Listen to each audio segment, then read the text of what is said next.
wabarakatuh. Perkenalkan, nama saya Nurifli Tauhusariro dari PGSD 2A dengan NIM C22862060025. Nah, di sini saya akan mempresentasikan salah satu kasus yang bertema rusaknya moral dan etika pada mahasiswa. Dewasa ini, krisis moral mulai menimpa dunia pendidikan, khususnya di kalangan kampus. Mahasiswa yang sejatinya mentaati peraturan dan menghormati para dosen, serta menjadi generasi yang membanggakan dengan segala prestasi yang diraih. Namun, nyatanya di lapangan jauh dari harapan. Mahasiswa sekarang mulai tidak menghormati dosen, menyalahi kode etik mahasiswa, melakukan pelanggaran-pelanggaran seperti memakai pakaian yang tidak layak dipakai di lingkungan kampus, merokok sembarangan, melakukan tindakan-tindakan anarkis yang menimbulkan keresahan di lingkungan kampus, serta mencoret-coret atau merusak fasilitas yang ada di kampus yang mengakibatkan timbulnya kerugian. Lalu, siapa yang harus disalahkan? Mahasiswakah atau para pendidiknya yang salah? Dalam hal ini, tidak ada yang salah atau tidak ada yang patut disalahkan. Karena pada dasarnya, pelanggaran yang terjadi di kampus belakangan ini terjadi karena kurang terciptanya komunikasi yang baik antara murid dengan para pendidik. Dalam hal ini adalah mahasiswa dengan dosen. Komunikasi yang terjalin antara dua arah yang kemudian menimbulkan sikap memberi dan menerima adalah salah satu komunikasi yang baik dan bisa diterapkan di lingkungan kampus dengan melibatkan mahasiswa dalam kegiatan-kegiatan kampus dan mengadakan diskusi-diskusi di luar materi kuliah pun bisa menjadi sarana yang dapat meningkatkan nilai etika dan kesopanan mahasiswa dan juga dapat menjadi ajang mempererat tali silaturahmi antara dosen dengan para mahasiswa. Lalu, bagaimana dengan belakangan ini yang banyak sekali kabar-kabar tentang kekerasan seksual muncul ke publik? Hal yang membuat miris adalah pelaku-pelaku justru datang dari tempat yang harusnya aman dan nyaman untuk menimba ilmu, yaitu lingkungan perguruan tinggi. Satu persatu, masalah terangkat setelah sekian lama terpendam yang seolah-olah memberikan gambaran masih banyak kasus yang belum terungkap. Pelaku kekerasan seksual dapat siapa saja, mulai dari teman seangkatan, adik tingkat, kakak tingkat, dosen, ataupun staf-staf di lingkungan kampus. Nah, apa sih pelecehan seksual itu?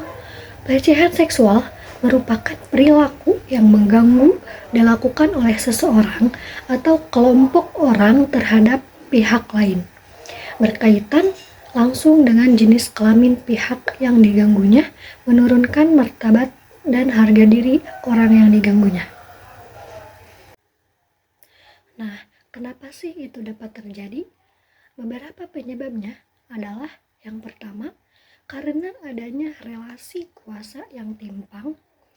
Yang kedua, kurangnya dukungan atau kepemihakan pada korban.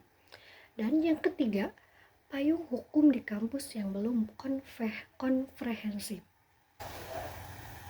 Sebanyak 27% kasus terjadi di perguruan tinggi. Pada 2020 juga menyebutkan bahwa 77% dosen menyatakan kekerasan seksual pernah terjadi di kampus dan 63% tidak melaporkan kasus yang diketahuinya kepada pihak kampus. Mayoritas korban kekerasan seksual adalah perempuan. Nah, ada satu contoh kasus yang terjadi pada 26 September 2021, dosen di Fakultas Keguruan dan Ilmu Pendidikan diduga melecehkan beberapa mahasiswinya di salah satu universitas Sumatera Selatan. Sudah sekitar 1 semester, korban menunda untuk menyelesaikan skripsinya. Ia yang diminta untuk menemui oknum dosen tersebut mulanya mengiyakan lalu menceritakan alasan ia menunda. Saat itu, korban bercerita mengenai masalah keluarga hingga kondisi ekonomi yang dialami. Sampai akhirnya, korban menangis sambil menceritakan kondisi itu. Tak terduga, sang oknum dosen memeluknya dan dalih bersimpati. Korban tidak curiga pada mulanya, namun tak berselang lama ia dilecehkan. Menurut korban, peristiwa itu terjadi pada pagi hari sekitar pukul 9 pagi. Kejadian itu berlangsung sekitar 15 menit. Disampingi badan eksklusif mahasiswa, mereka membantu mengawal dan melakukan pendampingan agar kasus ini bisa ditangani oleh rektorat dengan cepat. Namun, setelah 2 bulan berlalu, kasus ini tak kunjung mendapatkan perhatian dari pihak kampus. Mediasi yang dilakukan pun pada akhirnya belum sampai ke titik terang. Korban memilih untuk melaporkan kasus tersebut ke pihak kepolisian. Mulanya korban merasa takut untuk melaporkan, namun ia mengetahui ada sekitar 2 korban lainnya. Lalu ia pun melaporkan kasus tersebut untuk ditindaklanjuti secara hukum.